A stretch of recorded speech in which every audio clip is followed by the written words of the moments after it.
Bunker রহস্যের মাঝে বাংলাদেশ সীমান্তে গ্রেফতার 2 রোহিঙ্গা। বাংলাদেশ সীমান্তে নিরাপত্তার নজরদারি বেড়েছে। চেষ্টা চলছে বাংকার রহস্যের জট কাটানোর। খোঁজ চলছে লালটু মহারাজের। এবার সেই বাংকারের 2 কিলোমিটারের মধ্যে ঘোরাফেরা করতে দেখা গেল 2 রোহিঙ্গাকে। সন্দেহভাজনদের গ্রেফতার করে চলছে জিজ্ঞাসাবাদ।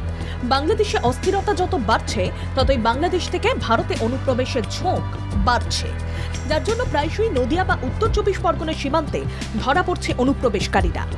এতদিন বাংলাদেশের বিভিন্ন জেলার মানুষদের এদেশে অনুপ্রবেশ করতে দেখা যায়। এবার বাংলাদেশ সীমান্তবর্তী এলাকা থেকে গ্রেফতার হলো 2 রোহিঙ্গা যুবক। বাংকার থেকে 2 কিলোমিটারের মধ্যে ঘোরাঘুরি করে এমডি যাদব, মোহাম্মদ নূর। সন্দেহভাজনদের জেরা করে আসল কারণ জানার চেষ্টা। 2 যুবক 2 বছর আগে এদেশে ঢোকে বলে সূত্রের খবর। হায়দ্রাবাদের কাজ করার জন্য আসে বলে জানা গেছে।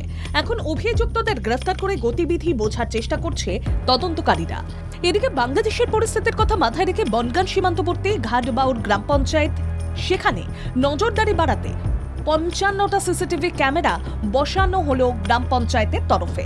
গ্রাম পঞ্চায়েতের পক্ষ থেকে বাড়তি সতর্কতার জন্য 55টা সিসি ক্যামেরা বসানো হয়েছে। এলাকার বিভিন্ন গুরুত্বপূর্ণ মোড়ে এই সিসি ক্যামেরা বসানো হয়েছে।